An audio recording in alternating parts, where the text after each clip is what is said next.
ഇന്നത്തെ നമ്മുടെ ഈ ചർച്ചയിലേക്ക് എല്ലാവർക്കും സ്വാഗതം. ഈ ചർച്ച തുടങ്ങുന്നതിന് മുൻപ് നിങ്ങൾ ഈ ചാനൽ ലൈക്ക് ചെയ്യാനും ഷെയർ ചെയ്യാനും സബ്സ്ക്രൈബ് ചെയ്യാനും മറക്കരുത്.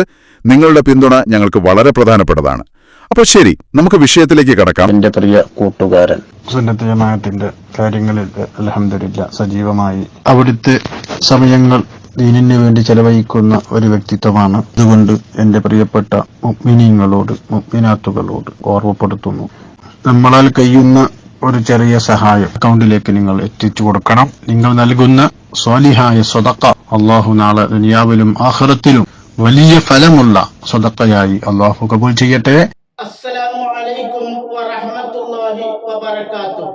ചോദിക്കാനും പറയാനും മുസ്ലിം ലീഗ് എന്ന രാഷ്ട്രീയ പാർട്ടിയുണ്ട്.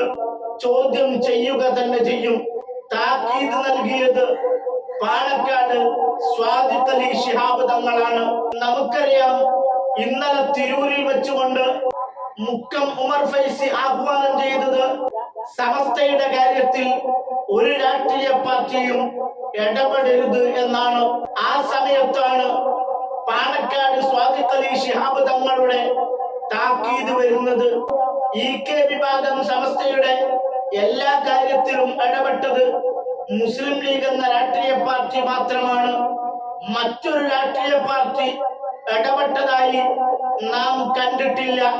ഒരു പരിധിവരെ കാരണക്കാർ കെ വിഭാഗം സമസ്തയിലുള്ള നേതാക്കൾ തന്നെയാണ്. കെ വിഭാഗം സമസ്തക്ക് സ്വാധീനമുള്ള സ്ഥലങ്ങളിൽ പണ്ഡിതൻ പോലുമല്ലാത്ത മുസ്ലിം ലീഗ് പ്രസിഡന്റിനെ ഖാദിയായി നിശ്ചയിക്കാൻ കൂട്ടുനിന്നിരുന്നവർ കെ സമസ്തക്കാരാണ്. സമസ്ത എടുക്കേണ്ട പല തീരുമാനങ്ങളും എടുത്തിരുന്നത് മുസ്ലിം ലീഗിന്റെ പ്രസിഡന്റ് ആയിരുന്നു.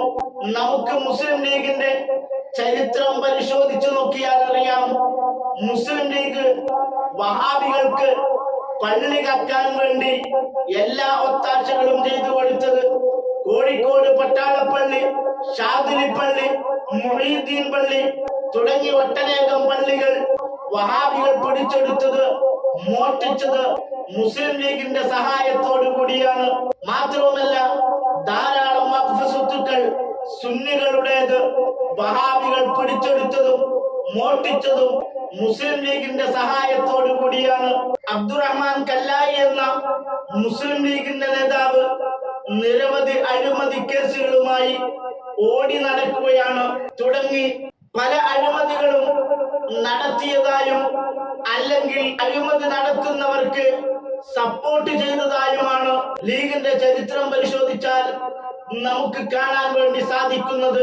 കണ്ണൂർ പുറത്തിൽ പള്ളിയിലെ സാമ്പത്തിക ക്രമക്കേടിൽ മുസ്ലിം ലീഗ് നേതാവിൽ നിന്ന് 1.5 കോടി രൂപ ഈടാക്കാൻ തീരുമാനിച്ചു. കണ്ണൂർ ജില്ലാ വൈസ് പ്രസിഡന്റ് KP താഹിറിനെതിരെയാണ് ഈ നടപടി.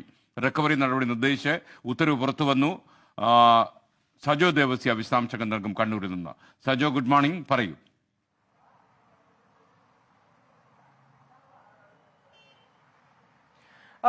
Good morning. മുസ്ലിം ലീഗിനെ രാഷ്ട്രീയമായി പ്രതിരോധത്തിലാക്കുന്ന നടപടിയാണ് സംസ്ഥാന വഖഫ് ബോർഡിന്റെ ഭാഗത്തു നിന്ന് പുറത്തു വന്നിരിക്കുന്നത്.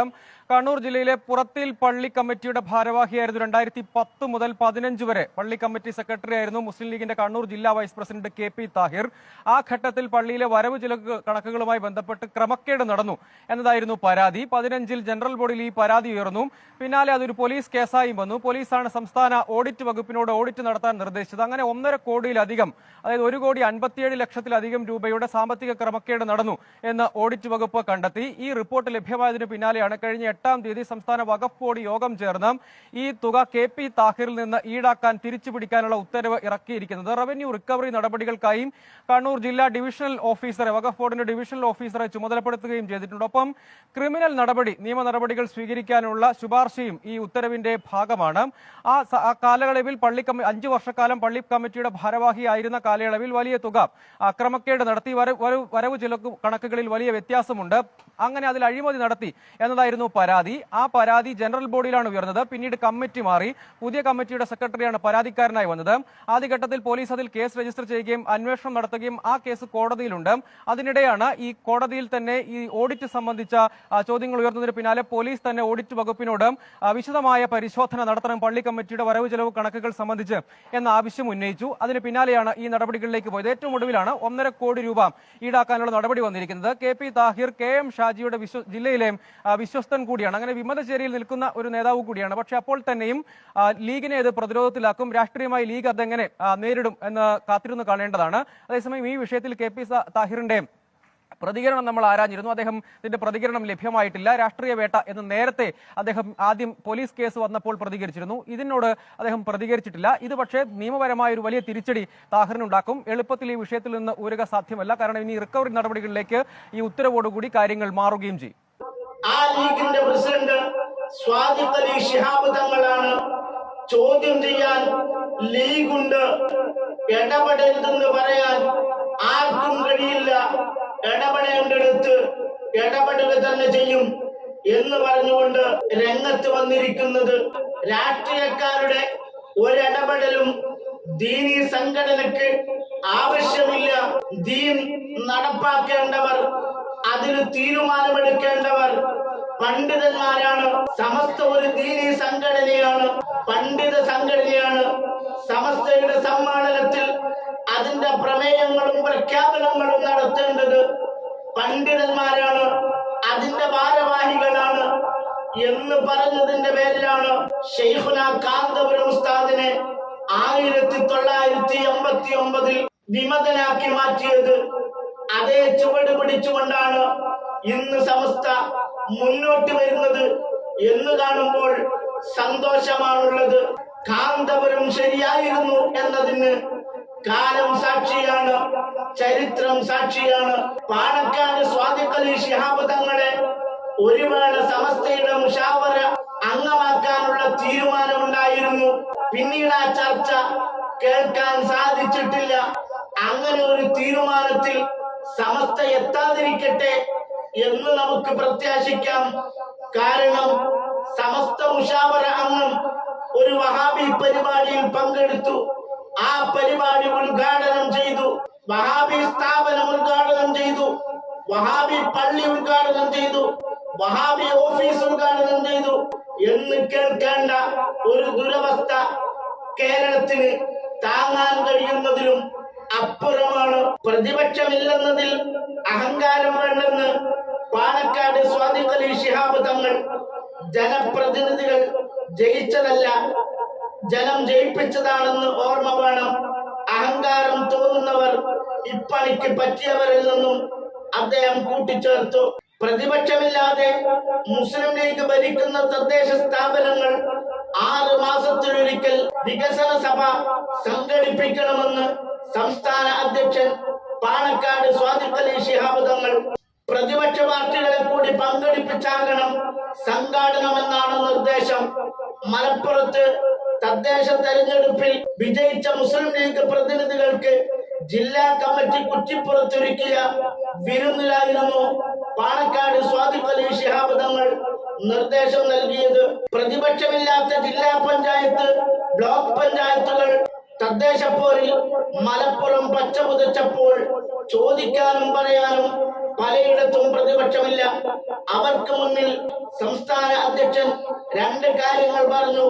ഒന്ന്, തദ്ദേശ സ്ഥാപനത്തിന്റെയും പ്രതിനിധികളുടെയും പെർഫോമൻസ് ഓഡിറ്റ് 6 മാസത്തിലൊരിക്കൽ നടത്തും.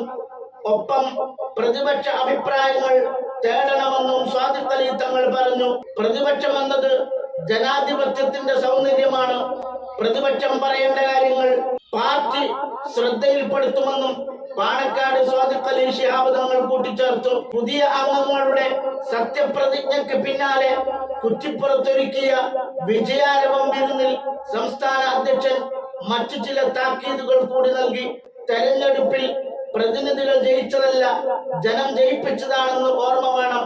അഹങ്കാരം തോന്നുന്നവർ ഇപ്പണിക്ക് പറ്റിയവരല്ലെന്നായിരുന്നു പാണക്കാട് സ്വാദിഖ് അലി ശിഹാബ് തങ്ങളുടെ താക്കീത്. പ്രതിപക്ഷമില്ലാതെ മുസ്ലിം ലീഗ് ഭരിക്കുന്ന തദ്ദേശ സ്ഥാപനങ്ങൾ 6 മാസത്തിലൊരിക്കൽ വികസന സഭ സംഘടിപ്പിക്കണമെന്ന് സംസ്ഥാന അധ്യക്ഷൻ പാണക്കാട് സാദിഖ് അലി ശിഹാബ് തങ്ങൾ. പ്രതിപക്ഷ പാർട്ടികളെ കൂടി ഉൾപ്പെടുത്തിയാണ് ഇത് നടത്തേണ്ടത്. മലപ്പുറത്ത് തദ്ദേശ തെരഞ്ഞെടുപ്പിൽ വിജയിച്ച മുസ്ലിം ലീഗ് പ്രതിനിധികൾക്ക് ജില്ലാ കമ്മിറ്റി കുറ്റിപ്പുറത്ത് നൽകിയ സംഗമത്തിലായിരുന്നു നിർദ്ദേശം. തദ്ദേശ തെരഞ്ഞെടുപ്പിൽ മലപ്പുറം ജില്ല പച്ച പുതച്ചപ്പോൾ ചിലയിടങ്ങളിൽ ചോദിക്കാനും പറയാനും പ്രതിപക്ഷം പോലുമില്ല. ജില്ലാ പഞ്ചായത്ത്, ചില ബ്ലോക്ക് പഞ്ചായത്തുകൾ, കുറച്ച് ഗ്രാമപഞ്ചായത്തുകൾ, എല്ലായിടത്തും മുസ്ലിം ലീഗ് മേധാവിത്വം. ഈ സാഹചര്യത്തിലാണ് സംസ്ഥാന അധ്യക്ഷൻ പാണക്കാട് സാദിഖ് അലി ശിഹാബ് തങ്ങൾ വ്യക്തമായ നിർദ്ദേശങ്ങൾ മുന്നോട്ട് വെച്ചത്. തദ്ദേശ സ്ഥാപനങ്ങളുടെയും തിരഞ്ഞെടുക്കപ്പെട്ട പ്രതിനിധികളുടെയും പെർഫോമൻസ് ഓഡിറ്റ് 6 മാസത്തിലൊരിക്കൽ നടത്തണം. പ്രതിപക്ഷമില്ലെങ്കിലും പ്രതിപക്ഷത്തിന്റെ അഭിപ്രായം തിരഞ്ഞു കണ്ടെത്തണം. ജില്ലാ പഞ്ചായത്തിൽ ജനങ്ങളെല്ലാവരും കൂടി വോട്ട് ചെയ്തപ്പോൾ പ്രതിപക്ഷം ഔട്ടായി വന്നേ ഉള്ളൂ. എന്നാലും നമ്മൾ പ്രതിപക്ഷ ശബ്ദങ്ങളെ മാനിക്കാതിരിക്കരുത്. മാസിക രീതിയിലോ കാര്യങ്ങളൊക്കെ വിലയിരുത്തിക്കൊണ്ട് ഇവാലുവേഷൻ നടത്തിക്കൊണ്ട് നിങ്ങളുടെ വീഴ്ചകൾ, അതുപോലെ നിങ്ങൾ ചെയ്യേണ്ട കാര്യങ്ങൾ, അതേക്കുറിച്ചൊക്കെ പ്രതിപക്ഷം പറയേണ്ട കാര്യങ്ങൾ എല്ലാ കമ്മിറ്റിയും പാർട്ടിയും നിങ്ങളുടെ ശ്രദ്ധയിൽ പെടുത്തും എന്നാണ് എനിക്ക് പറയുന്നത്. സ്വയം സംതൃപ്തിയിലേക്ക് വഴിതരുത്. അധികാരത്തിന്റെ അഹങ്കാരം ഭരണത്തെ തകർക്കും എന്ന മുന്നറിയിപ്പും സംസ്ഥാന അധ്യക്ഷൻ നേരിട്ട് നൽകി. പഞ്ചായത്ത്, ബ്ലോക്ക് പ്രസിഡന്റുമാരെ നിശ്ചയിക്കുന്നതിൽ സർപ്രൈസ് തീരുമാനങ്ങൾക്കും സാധ്യതയുണ്ട്. പാണക്കാട് സാദിഖ് അലി ശിഹാബ് തങ്ങൾ താക്കീത് ചെയ്തത് സമസ്തയെ അല്ല. ഇന്നലെ ഉമർ ഫൈസി മുക്കം പറഞ്ഞതിനെതിരെ മറുപടിയുമല്ല, സ്വന്തം രാഷ്ട്രീയ പാർട്ടിയിൽ നിന്ന് ജനപ്രതിനിധികളായി തെരഞ്ഞെടുക്കപ്പെട്ട കൗൺസിലർമാർക്കുള്ള ഉപദേശമാണ്, താക്കീതാണ് നൽകിയിട്ടുള്ളത്. പറഞ്ഞതുപോലെ പ്രവർത്തിക്കാൻ താക്കീത് ചെയ്തതിനപ്പുറം താക്കീത് പ്രസ്താവനകളിൽ ഒതുങ്ങാതെ അനീതി കാണുമ്പോൾ അതിനെതിരെ ശക്തമായി പ്രതികരിക്കാൻ പാണക്കാട് സാദിഖ് അലി ശിഹാബ് തങ്ങൾക്ക് സാധിക്കട്ടെ. അനീതി ചെയ്യുന്ന, അഴിമതി കാട്ടുന്ന മുസ്ലിം ലീഗായിട്ടുള്ള ജനപ്രതിനിധികളെ തടയാനും വേണ്ട നടപടി സ്വീകരിക്കാനും പാണക്കാട് തങ്ങൾക്ക് ആർജവമുണ്ടാവട്ടെ. ഇതൊക്കെ കേട്ടിട്ടും സബ്സ്ക്രൈബ് ചെയ്യാത്തവർ ഒരുപാടുണ്ട്. അസ്സലാമു അലൈക്കും വറഹ്മത്തുള്ളാഹി. ഇത്തരം വാർത്തകളും വിശേഷങ്ങളും അറിയാൻ ഞങ്ങളുടെ ചാനൽ ഉടൻ തന്നെ സബ്സ്ക്രൈബ് ചെയ്യുക, ലൈക്ക് ചെയ്യുക, ഷെയർ ചെയ്യുക. ജനങ്ങളിലേക്ക് എത്തിക്കണമെന്ന് നിങ്ങൾ ആഗ്രഹിക്കുന്ന വാർത്തകളും വിശേഷങ്ങളും പ്രമുഖരുടെ പ്രഭാഷണങ്ങളും ഞങ്ങളുടെ വാട്സപ്പ് നമ്പറിലേക്ക് അയച്ചു തരിക. നന്മ വളരട്ടെ, തിന്മക്കെതിരെ നമുക്ക് ഒരുമിച്ച് നിൽക്കാം.